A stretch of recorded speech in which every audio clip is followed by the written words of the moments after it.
Pernah nggak sih lagi tenang-tenangnya buang air, pas mau bilas tiba-tiba kaget lihat ada darah di kloset.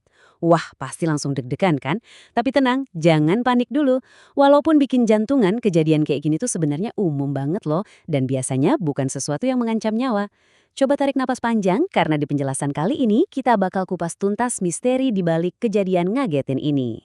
Selamat datang di sesi ngopi bareng kita hari ini. Anggap aja kita lagi duduk santai di kantin kampus, ngobrolin soal kesehatan tapi pakai bahasa yang merakyat. Hari ini kita bakal bongkar sains di balik ambeien atau wasir.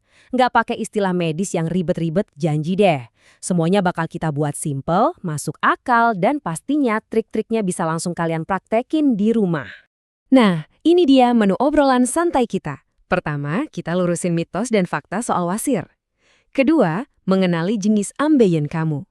Ketiga, kita bahas makanan apa aja yang ternyata jadi musuh bubuyutannya. Keempat, tips praktis supaya bebas wasir. Dan kelima, kapan waktu yang tepat buat beneran ke dokter? Oke, langsung aja kita masuk ke bagian pertama, mitos dan fakta seputar wasir. Jadi sebenarnya ambeien atau wasir itu apa sih? Simpelnya, ini cuma peradangan atau pembengkakan pembuluh darah di area sekitar anus kalian akibat tekanan berlebih. Gini deh, coba bayangin selang air di taman rumah. Kalau ujung selangnya kalian pencet atau tekanan airnya dari dalam terlalu kenceng, selangnya pasti bakal menggelembung dan. Nah, persis kayak gitu tuh yang terjadi sama pembuluh darah di bagian bawah rektum kita kalau kita terlalu sering ngeden atau duduk kelamaan. Sangat logis kan? Nggak ada yang aneh sama sekali. Lanjut ke bagian kedua. Yuk, kita kenali jenis ambeien kamu. Ternyata, wasir itu ada dua tipe loh. Yang pertama, wasir dalam atau internal, posisinya agak di dalam, jadi jarang banget rasa sakit karena area situ memang kurang sensitif sarafnya. Tapi bahayanya, si tipe ini suka diam-diam bikin kaget, tiba-tiba netes darah aja gitu tanpa rasa sakit atau kadang agak menonjol keluar. Nah, kebalikannya, ada wasir luar atau eksternal. Ini yang posisinya di bawah kulit sekitar anus, tempat ngumpulnya saraf-saraf sensitif.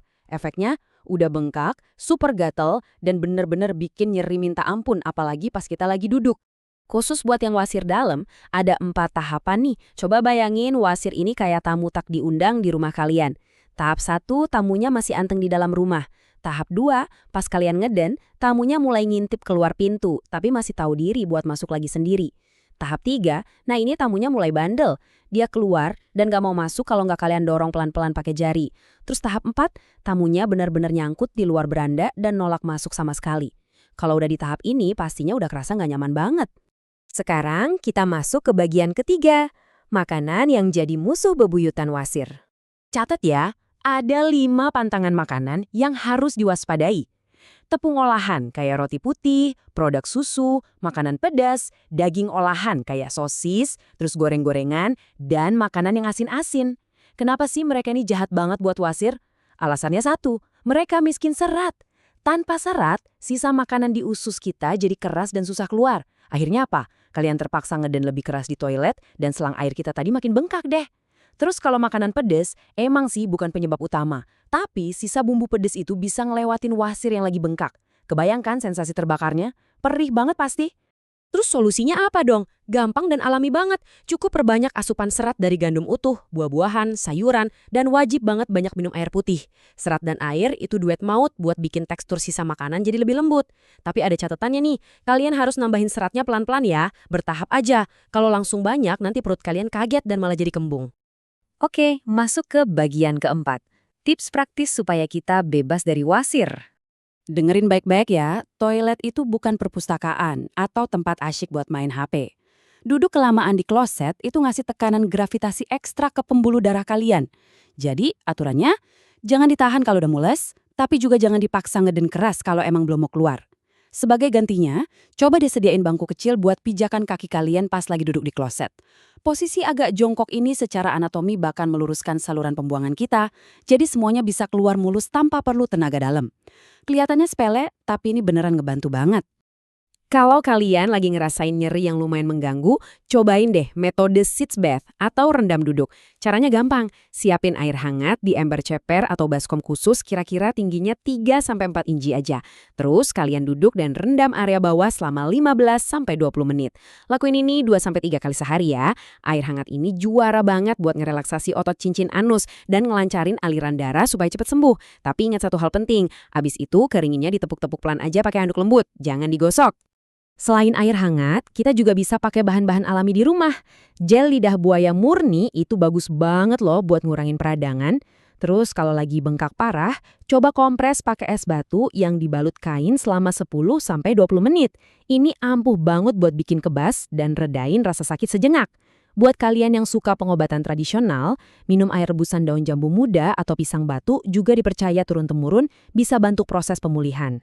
Nah, tahukah kamu, ternyata ada satu olahraga rahasia buat ngelawan wasir, yaitu senam Kegel. Selama ini mungkin kita mikir Kegel itu cuma buat ibu hamil atau perempuan aja. Padahal fakta medisnya pria juga butuh banget. Gerakan nahan dan ngelepas otot bawah perut ini tuh fungsinya buat ngencengin semacam tempat tidur gantung yang nopang organ panggul kita. Kalau otot ini kuat, aliran darah ke anus jadi lancar, dan ini super ampuh buat mencegah sekaligus ngobatin ambeien. Asyiknya lagi, senam ini bisa kalian lakuin sambil duduk santai nonton TV. Sampai juga kita di bagian kelima. Kapan sih kita benar-benar harus ke dokter? Ini penting banget ya, tolong perhatiin sinyal-sinyal merah ini. Kalau kalian ngerasain nyeri yang luar biasa hebat, atau ada benjolan keras yang udah nggak bisa dimasukin lagi, atau pendarahannya terjadi terus-menerus, padahal udah lebih dari seminggu dirawat di rumah, langsung aja cari bantuan profesional. Jangan ditunda. Soalnya, kadang pendarahan itu bisa jadi tanda ada masalah lain yang lebih serius di sistem pencernaan kalian. Jadi, cek ke dokter itu langkah paling aman. Dan hey, jangan keburu parno dengar kata dokter. Ke dokter itu nggak selalu ujung-ujungnya operasi besar kok. Dokter tuh punya banyak banget solusi praktis dan aman. Kadang kalian cuma dikasih resep krim khusus yang emang manjur banget. Atau ada satu prosedur umum di klinik yang namanya rubber band ligation. Jadi dokter cuma bakal masang semacam karet gelang super kecil di pangkal wasir buat nyetop aliran darah ke situ. Prosesnya cepet banget, minim rasa sakit karena dilakuin di area yang nggak sensitif, dan masalah wasir kalian langsung kelar. Kesimpulannya nih, ambeien itu kondisi yang wajar banget, penyebabnya jelas secara ilmiah, dan yang paling penting, ada jalan keluarnya. Jadi kalian nggak perlu menderita diam-diam cuma karena malu. Jadikan ilmu yang kita bahas di penjelasan ini sebagai panduan kalian. Jangan lupa simpan penjelasan ini dan share ke keluarga atau teman-teman yang mungkin lagi butuh tapi sungkan buat nanya. Terima kasih ya udah nemenin ngopi dan bahas-bahas hari ini. Tetap sehat dan sampai jumpa di obrolan berikutnya.